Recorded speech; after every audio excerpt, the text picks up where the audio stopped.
अल्लाहुम्मा ला अहसी सनाअन अलैका अंत कमा असनैत अला नफ्सिक फलकल हम्दु हत्ता तर्ज़ा। अल्लाहुम्मा लकल हम्दु कमा यंबगी लिजलाली वजहिका व अज़ीमी सुल्तानिक। सल्लल्लाहु अला मुहम्मद सल्लल्लाहु अलैहि वसल्लम। क़ाल अल्लाहु तआला फ़िल क़ुरआनिल मजीद वल फ़ुरक़ानिल हमीद। फ़अऊज़ु बिल्लाहि मिनश शैतानिर रजीम। बिस्मिल्लाहिर रहमानिर रहीम। अल्लाहु वलियुल लज़ीना आमनु युख़रिजुहुम मिनज़्ज़ुलुमाति इलन नूर वल्लज़ीना कफ़रू औलियाउहुमुत ताग़ूत युख़रिजूनहुम मिनन नूरि इलज़्ज़ुलुमात उलाइका अस्हाबुन नारि हुम फ़ीहा ख़ालिदून। सदक़ल्लाहुल अज़ीम। रब्बि इश्रह ली सदरी व यस्सिर ली अमरी वहलुल उक़दतम मिन लिसानी यफ़क़हू क़ौली। रब्बि यस्सिर व ला तुअस्सिर व तम्मिम बिल खैर। सुब्हानक ला इल्म लना इल्ला मा अल्लमतना इन्नका अंतल अलीमुल हकीम। मेरे काबिल सद एहतराम मुशफ़िक़ मोहसिन मुरब्बी मौलाना मोहम्मद सिराजुल हसन साहब, क़ाइदे तहरीक इस्लामी हिंद मौलाना सैयद जलालुद्दीन उमरी साहब, डायस पर जलवा अफरोज़ तहरीक इस्लामी के मरकज़ी और हल्का और मुकामी क़ाइदीन और मिल्लत के ज़िम्मेदार हज़रात, ख़वातीन क़ाइदीन, इस इज्तिमाए आम में शरीक होने वाले मेरे काबिल एहतराम बुज़ुर्गों, नौजवान दोस्तों, माँओं, बहनों और बच्चों, आज हमारे लिए इंतहाई मसर्रत का दिन है। अल्लाह की बेहतरीन रहमतों का हमने मुशाहिदा अपनी आँखों से किया है। आज हमने अहले मुल्क के सामने मुल्क की खैरखाही में यहाँ होने वाले जुल्म व नाइंसाफ़ी के ख़िलाफ़ नारे लगाते हुए एक अज़ीमुश्शान जुलूस निकाला।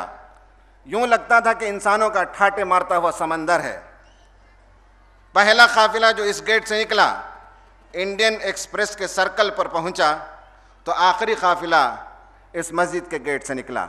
इतना तवील ऐसा अज़ीमुश्शान जुलूस जो बामकसद लोगों का है, पेड वर्कर्स का नहीं है, बसों में भर्ती कराकर लाए हुए मजमे का नहीं है, बल्कि काज के लिए, एक मकसद के लिए कमिटेड लोगों का, डेडिकेटेड लोगों का, जिसमें बड़े बड़े प्रोफेसर्स, बड़े बड़े इंजीनियर्स, डॉक्टर्स, इंटेलेक्चुअल्स, वकला, साइंटिस्ट और ख़वातीन, बूढ़ी औरतें, बच्चियाँ, नौजवान लड़कियाँ, तलबा, नौजवान, उलमाए कराम, ये सब मिलकर कमिटेडली एक आवाज़ के साथ आज जिस तरह से हमने जुलूस निकाला, बहुत से लोगों की आंखों की ठंडक हुई। आज आंखें नमनाक हो गईं। बहुत से लोग कन आँखियों से देखते थे क्या बुज़ुर्गों से ये काम हो सकता है, लेकिन उन नौजवानों की भी आंखें खुली और बाज़ लोगों की आंखें फटी की फटी रह गईं कि क्या हो रहा है, कैसा अज़ीमुश्शान जलसा और जुलूस है। मैं उस जलसे से वापस, जुलूस से वापस लौटने वाले और इस जलसे में शरीक होने वाले सब बुज़ुर्गों को आँखों की पलकें बिछाकर खैर मकदम करता हूँ, वेलकम करता हूँ और पुरतपाक इस्तकबाल करता हूँ। मुझसे कहा गया है कि मुल्क व मिल्लत की खैरखाही, इस्लाम की रहनुमाई के मौजू पर बाज़ बातें मैं अर्ज़ करूँ। मैं ये बात बड़े शरह सदर के साथ कहूँ कि जिस मुल्क में हम रहते हैं, दुनिया का एक अज़ीमुश्शान मुल्क है, दुनिया का एक बड़ा अनोखा मुल्क है, और अल्लाह तबारक व तआला ने इस मुल्क को इतनी खूबियों से, इतनी भलाइयों से और इतनी दौलत से मालामाल किया है कि दुनिया के बहुत कम ममालिक को ये इस तरह की सहूलत नसीब है। और जो आज़ादी, जिस तरह से हमने आज अपना पैगाम पहुँचाया, जो जमहूरियत, जो आज़ादी की फ़िज़ा, जो रवादारी, जो फ़िरक़ावाराना हम आहंगी आज भी इस मुल्क में पाया जाता है, वो दुनिया के दीगर ममालिक से कई दर्जा बेहतर है। आज अपनी आवाज़ को यहाँ उठा सकते हैं। मैं मानता हूँ कि 5-7% लोग ऐसे होंगे पुलिस में, अदलिया में, इंतज़ामिया में, जो फ़िरक़ावाराना ज़हनियत रखते हों, लेकिन उन 5-7% की खातिर हम सारे इस मुल्क के लोगों को उस बाइनाकुलर से नहीं देख सकते। इस मुल्क के लोग आज भी सादालू हैं, आज भी मज़हब पसंद हैं, आज भी इस मुल्क के लोग इंसाफ पसंद हैं। इस मुल्क की हमें बड़ी कदर करनी चाहिए और इस मुल्क की खैरखाही ये है कि ऐसे अच्छे मुल्क को ले जाकर तबाही के दहाने पर खड़ा कर रहे हैं हमारे सियासतदान, हमारे हुक्मरान, हमारे दानिश्वर। ऐसे ऐसे मंसूबे बना रहे हैं कि अगर ज़रा आदमी आंख खोल कर देखे तो ये मुल्क तबाही की तरफ चला जा रहा है। नबी करीम सल्लल्लाहु अलैहि वसल्लम की तालीमात हमें बताते हैं कि हम ऐसे हालात में खामोश नहीं रह सकते। हमारे ईमान का तकाजा है कि हम उठकर खड़े हों और ऐसे लोगों का हाथ पकड़ें जो इस मुल्क की बर्बादी के लिए फ़ैसले करते हों। यह हमारे लिए ईमान का तकाजा है, यह हमारे लिए इस्लाम की रहनुमाई है।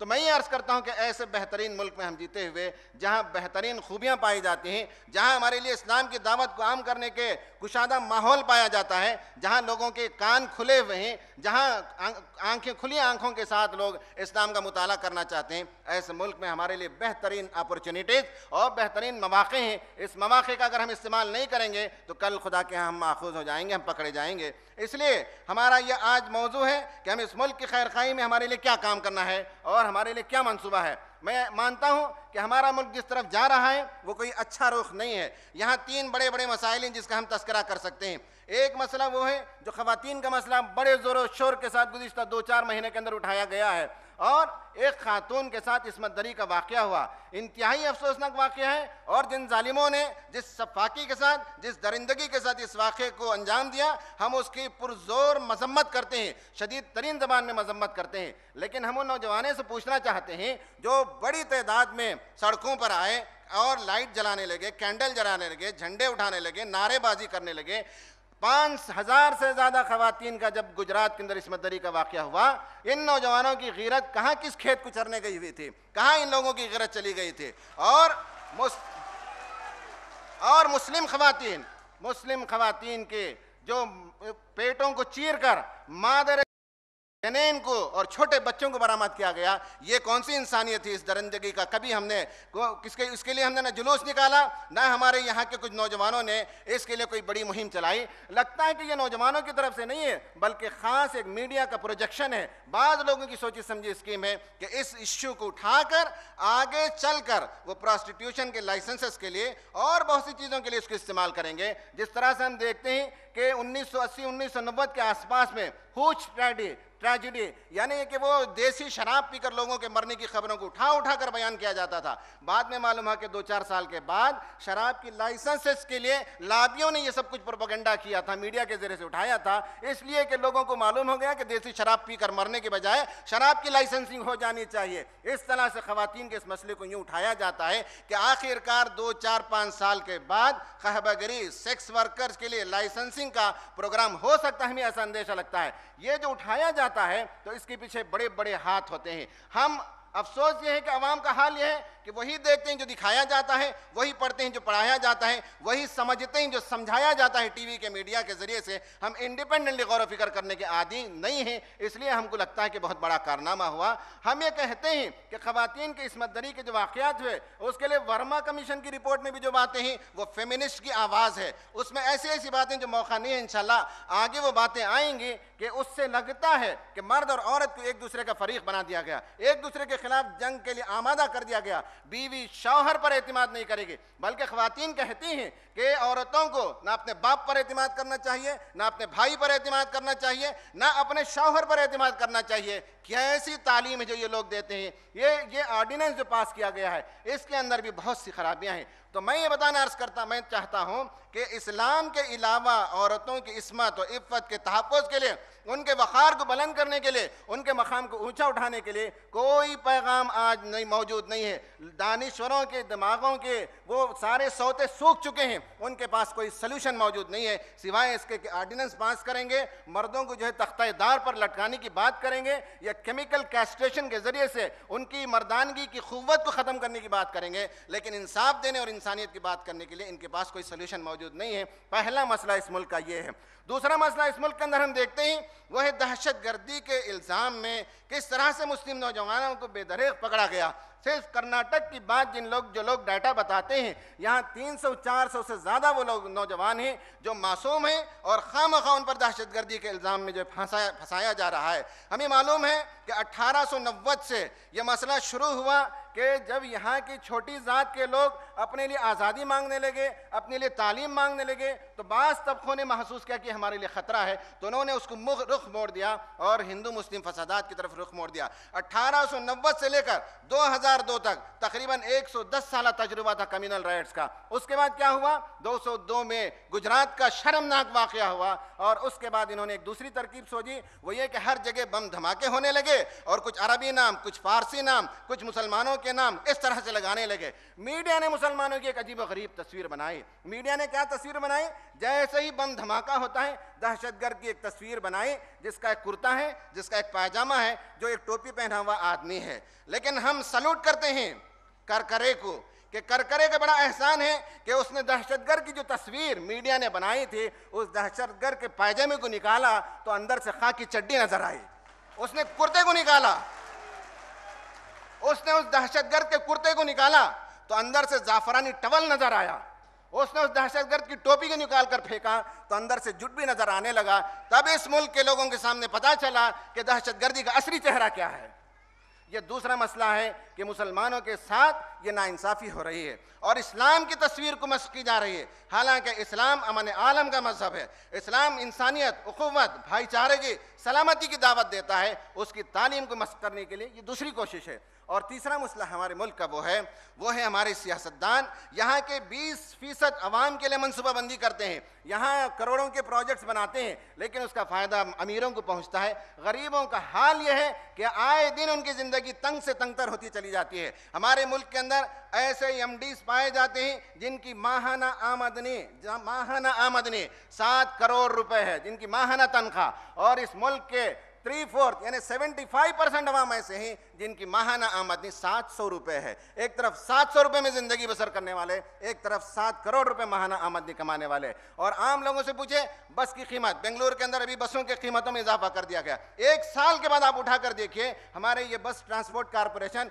कितने करोड़ रुपए का फायदा कमाते हैं। 5-5, 10-10 रुपए गरीबों से निकाल लेते हैं। दूध की कीमत में 4 रुपए का इजाफा कर दिया गया, ब्रेड की कीमत में 4 रुपए का इजाफा कर दिया गया। आम लोगों की जिंदगी तंग हो चुकी है।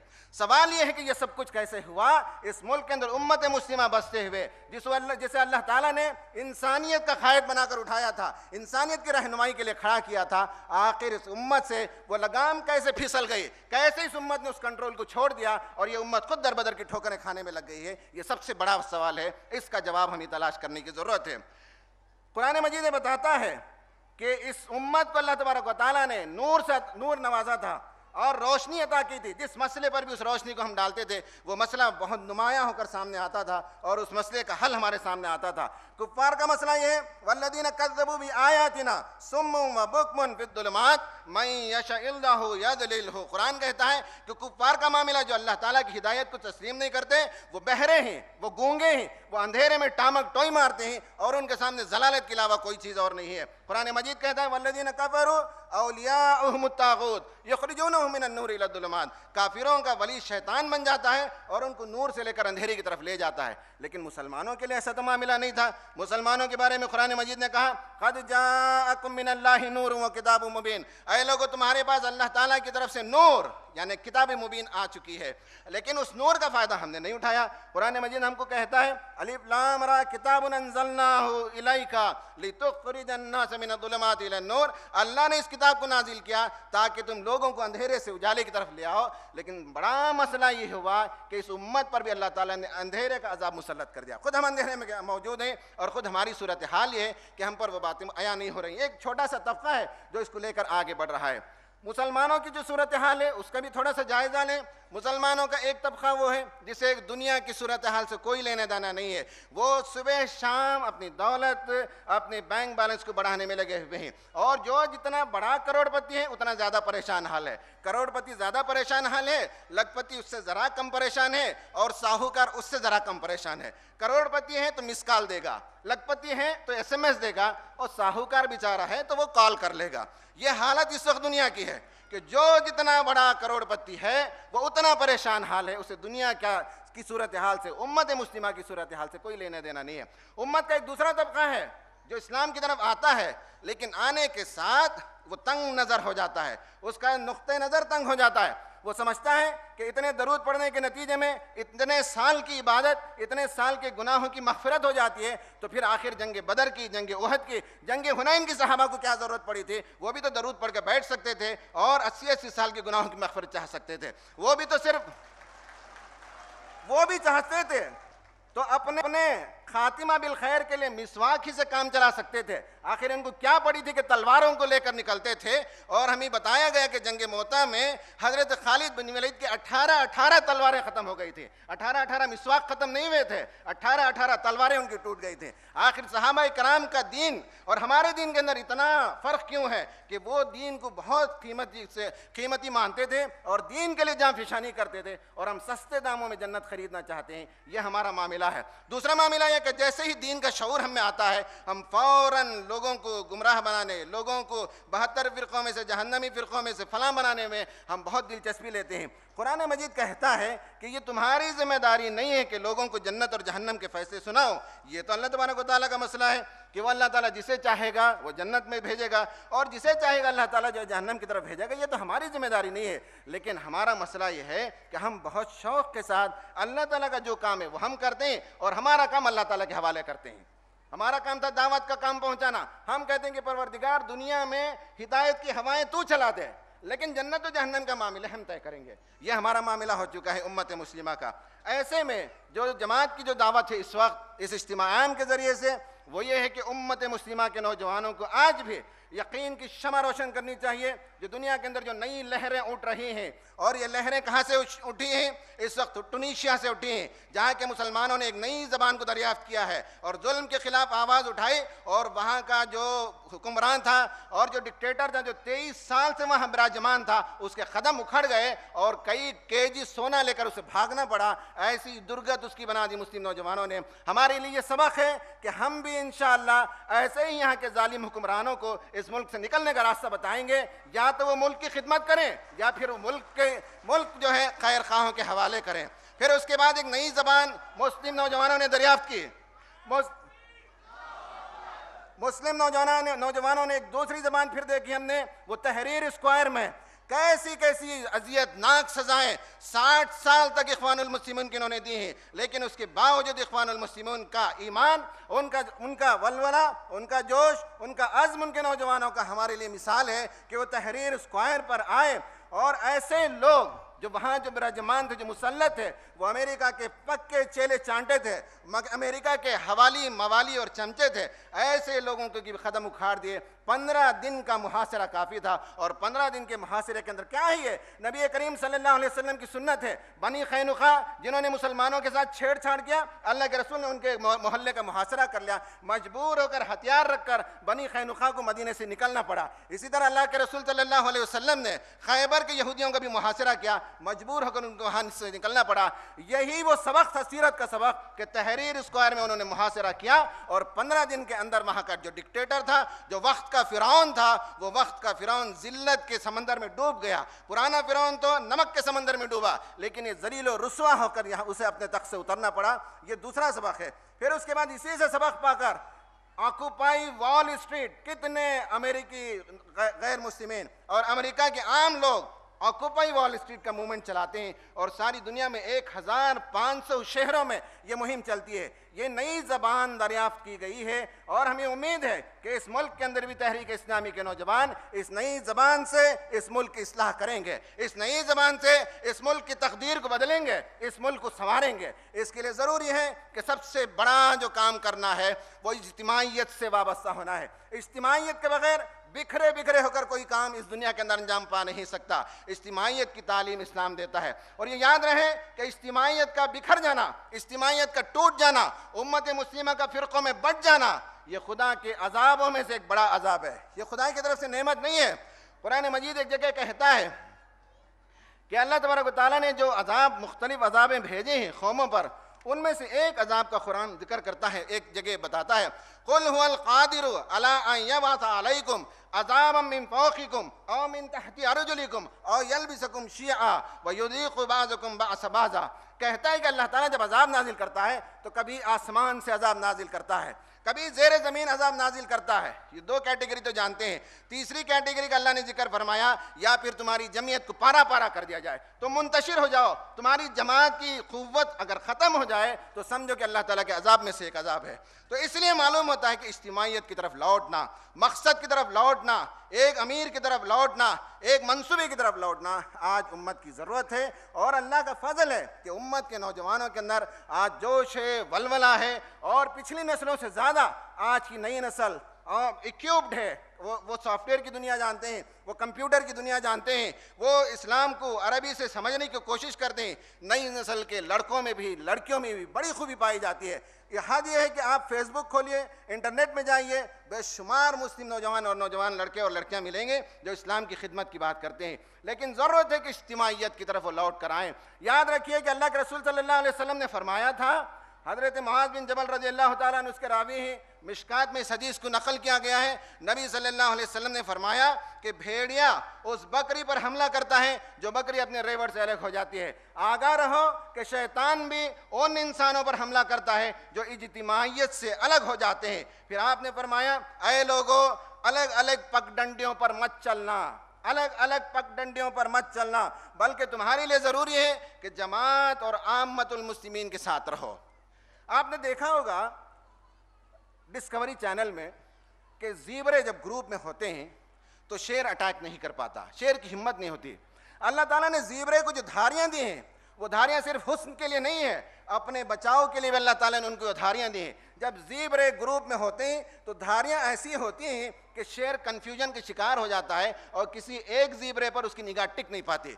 बहुत बड़ा मजमूआ नहीं, दो ज़ीब्रा भी अगर मिलजुल कर भागेंगे तब भी शेर के लिए हमला करना मुमकिन हो जाता है। हाँ, ज़ीब्रा जब अलग हो जाए अपनी शरारत से, अपनी अना से, जब वो अलग हो जाता है तो शेर के लिए ज़ीब्रे पर हमला करना आसान हो जाता है। इसी तरह उम्मत मुस्लिमा को भी ये तालीम दी गई कि तुम्हें जो फितरत से सबक लेनी चाहिए, और जब तक तुम मिलजुल कर रहोगे, इज्तिमाइयत से वाबस्ता रहोगे, शैतान तुम पर हमला नहीं करेगा। लेकिन तुम इज्तिमाइयत से अलग हो जाओ तो शैतान तुम पर हमला करेगा। पहली बात तो यह कि इज्तिमाइयत से वाबस्ता होना यह इस्लाम की रहनुमाई है। और आज इस उम्मत के लिए सबसे बड़ा काम, सबसे बड़ा सबक यह है कि वो इज्तिमाइयत अपने अंदर पैदा करें। नंबर एक, इसके लिए आप देख सकते हैं कि जो लोग इज्तिमाइयत से वाबस्ता होते हैं उनकी कारकर्दगी, उनका परफॉर्मेंस बहुत बेहतर हो जाता है। हम बहुत काम अलग अलग करते हैं, लेकिन इज्तिमाइयत से वाबस्ता होकर काम करेंगे तो बड़ी क़ुव्वत बन जाएंगे हम इंशाअल्लाह। जैसे आज हमारी रैली निकले, 2 किलोमीटर तक लोगों का अंदाज़ा है कि 8,000 लोग थे, 10,000 लोग थे। हमारा कैडर ही एक मखसूस था, एक तादाद थी। उसके अलावा यहाँ के आम्मतुल मुस्लिमीन भी शरीक हुए थे। उसका असर कितना हुआ कि क़ुव्वत के साथ हम चलते हैं। नौमर नाम का एक साइकोलॉजिस्ट कहता है कि उसने ये तजर्बा किया कि लड़कों को उसने साइकिलिंग कराया। मान लीजिए कि खुद्दूस साहब ईदगाह से शिवाजी नगर तक 10 लड़कों को ले लीजिए और एक एक लड़के को साइकिल रेसिंग कराइए, और सबका उसने टाइमिंग नोट किया, अलग अलग साइकिल उन्होंने चलाए और कौन शिवाजी नगर के बस स्टैंड पर जल्द पहुंचता है उसने नोट किया। फिर उन 10 लड़कों को साथ में रखकर एकजा उनकी साइकिलिंग कराई तो उसने देखा कि जो लड़का पिछले टाइम में अकेला जब साइकिलिंग किया तो उसने अगर मान लीजिए कि 10 मिनट में साइकिलिंग किया था शिवाजी नगर तक, तो अब जब ग्रुप के अंदर उसने साइकिलिंग की तो उसने देखा कि 8 मिनट के अंदर उसी मसाफत को उसने तय कर लिया। परफॉर्मेंस बढ़ गया लोगों का। जब वो इज्तिमाइयत की शक्ल में जमते हैं तो अलग अलग काम करने से ज़्यादा इज्तिमाइयत के अंदर क़ुव्वत है।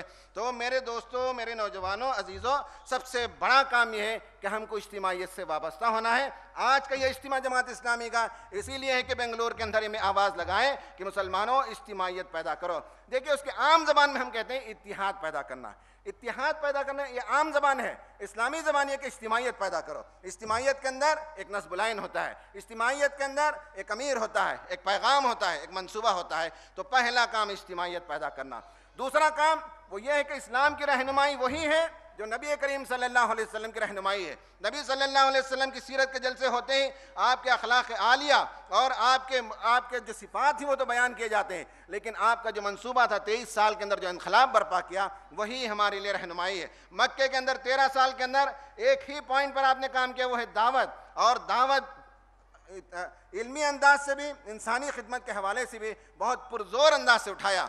एक मुसन्निफ कॉन्स्टेंट जॉर्ज वर्जिल अपनी किताब में लिखता है कि नबी सल्लल्लाहु अलैहि वसल्लम मक्के में जब तक थे तो एक जमात की शक्ल में वो तहरीक थी, लेकिन मदीना जब पहुँचे तो एक जमात एक उम्मत में बदल जाती है। और उसने बताया फ़र्क कि एक जमात में और एक उम्मत में क्या फ़र्क होता है। जमात में ये है कि एक अमीर होता है, एक मकसद होता है, नस्बुलाइन होता है, कुछ कैडर होते हैं और वो सरगर्मी अंजाम देते हैं। लेकिन वो जमात से उम्मत में जब बदलते हैं तो उसने बताया कि नबी सल्लल्लाहु अलैहि वसल्लम मदीना पहुँचने के बाद आपने जो 4 काम के बड़े बड़े काम, उनमें से पहला काम आपने मस्जिद नबवी की बुनियाद डाली। और मस्जिद उम्मत का मरकज़ है, हमारी मस्जिदों की तरह नहीं है कि गिनकर जो 10-10-15 मिनट के लिए खुले और बंद हो जाए, बल्कि वो समाज का मरकज़, वहाँ से बड़े बड़े काम होते थे। वहाँ मईशत का काम भी, सियासत का काम भी, वहाँ ख़वातीन भी आती थी, वहाँ बच्चों के लिए खेलने का इंतज़ाम होता था, सब मस्जिद के ज़रिए से होता था। नंबर दूसरा काम नबी सल्लल्लाहु अलैहि वसल्लम ने किया, वो उम्मत की मुआशी सूरत हाल को बेहतर कराने के लिए एक एक सहाबी को एक एक सहाबी के साथ भाई बना दिया, ताकि कोई आदमी भूखा ना रहे, कोई आदमी नंगा ना रहे, किसी की बुनियादी ज़रूरियात की तकमील होने से ना रह जाए। ये दूसरा काम आपने किया। तीसरा काम आपने किया कि आपने अपना एक इंडिपेंडेंट मार्केट बनाया और बनी खैनुखा के मार्केट के सामने ही एक ऐसा मार्केट खोला कि देखते देखते काफिरों का मार्केट बैठ गया और मुसलमानों का मार्केट चमक गया अपने उसूलों की बुनियाद पर। और चौथा काम, गैर मुस्लिमों से मिलकर मदीने की रियासत की फलाह और बहबूदी के लिए आपने एक चार्टर बनाया, 52 आर्टिकल्स पर आपने मीसाख मदीना बनाया और मिलजुल कर मदीने की तरक्की के लिए काम किया। ये दूसरा काम है सीरत नबवी की तरफ लौटना, इज्तिमाइयत की तरफ लौटना। और दूसरा यह है कि इस्लाम की रहनुमाई, सीरत की रहनुमाई है। और अल्लाह के रसूल ने जो 4 काम किए मदीना में पहुंचकर, इस 4 काम को खदरे तफसील से पढ़ने की ज़रूरत है, समझने की ज़रूरत है और काम करने की ज़रूरत है। और तीसरी बात यह है कि अपनी ज़िंदगियों को बदलने का अज़्म लेकर यहाँ से उठें। इस्लाम की खिदमत के लिए अल्लाह ताला ने मौक़े पैदा किए हैं, हालात साजगार हैं। अगर आप तय करें तो इंशाअल्लाह बहुत बड़ा काम अंजाम दे सकते हैं। आप ये ना सोचिए कि हमारी बिसात क्या है। किताबों में लिखा हुआ है, हज़रत इब्राहीम अलैहिस्सलाम को जब नमरूद की आग में डाल दिया गया तो आग आग जिस वक्त भड़क रही थी, ऐसे में किसी के अंदर हिम्मत नहीं कि उस आग के करीब भी जाएं। कहते हैं कि एक चिड़िया जो है अपने चोंच में पानी लेकर आ रही थी। एक फरिश्ता आया और उससे पूछा कि चिड़िया, तेरी क्या बिसात और इस आग को बुझाने के लिए अपने चोंच से 2-4 खतरे डालने से क्या होगा। तो चिड़िया ने कहा फरिश्ते से कि कल क़यामत के दिन खुदा पूछे तो मैं कहूँ कि तेरा हबीब जल रहा था और तेरा हबीब मजलूम था, मुझसे जितना हो सके उतना मैंने अपने चोंच में 2-4 खतरे बहाए, लाकर उस आग में डालने की कोशिश की। इस जवाब से मैं बच सकती हूँ। इस चिड़िया का ये जवाब था। आज हम में से हर एक इस चिड़िया का जवाब पाना चाहिए। तफसीर इब्न कसीर में लिखा हुआ है कि हज़रत यूसुफ अलैहिस्सलाम को कुएं से निकाल कर मिस्र में के बाजार में जब ले जाकर बेचा गया तो एक बुढ़िया भाग भाग कर जा रही थी और छोटे से टोकरे में कुछ रुई रखकर जा रही थी। लोगों ने पूछा कहाँ जा रही हो, तो कहा कि एक नबी का बेटा मालूम हुआ कि इसे लोगों ने गुलाम बना लिया है, उसे आज़ाद करने के लिए। एक नबी का बेटा और आगे चलकर वो भी नबी हो सकता है, उसे लोगों ने गुलाम बना लिया, उसे खरीदने के लिए मैं जा रही हूँ। लोगों ने हंसा कि उसके तो दाम लगे हैं दीनार और दिरहम में और तुम एक रुई के टोकरे से खरीदना चाहती हो। तो उसने कहा कि क़यामत के दिन मैं खुदा से कह सकती हूँ कि जब नीलाम हो रहा था तो बोली बोलने के लिए मैं भी वहाँ हाजिर थी और मैंने भी अपनी तरफ से इसकी कोशिश की कि किसी तरह से उस मजलूम को मैं छुड़ा लूँ। दोस्तों और बुजुर्गों, नौजवानों, साथियों, चिड़िया में हमारे लिए मिसाल है, बुढ़िया में हमारे लिए मिसाल है। और अगर हम चिड़िया से और बुढ़िया से सबक सीखना चाहें तो हम अपनी ज़िंदगी को बदल सकते हैं, एक नया इनकलाब इस मुल्क के अंदर पैदा कर सकते हैं। अल्लाह ताला से दुआ है कि अल्लाह तबारक व तआला हमारे क़ुलूब के अंदर ज़िंदगी पैदा फरमाए, हमारे क़ुलूब के अंदर हरकत पैदा फरमाए। अल्लाह ताला हमारे ईमान के अंदर ताज़गी पैदा फरमाए। अल्लाह ताला हमारे ज़हनी साख्त को बदल दे और एक नई ज़िंदगी का तहिया करने और नई ज़िंदगी का अज़्म करने के अल्लाह ताला हमें तौफ़ीक़ अता फरमाए। और जितनी बक़िया ज़िंदगी है उस बक़िया ज़िंदगी को खुदा की मर्ज़ी के लिए, खुदा के दीन की खिदमत के लिए, खुदा के दीन को बंदों तक पहुँचाने के लिए और इस मुल्क को बर्बादी से बचाने और खैर की तरफ ले जाने में कोशिश करने में अल्लाह ताला हमें लगाने की तौफ़ीक़ अता फरमाए। आमीन व आखिर दावाना अनिल हम्दुलिल्लाहि रब्बिल आलमीन।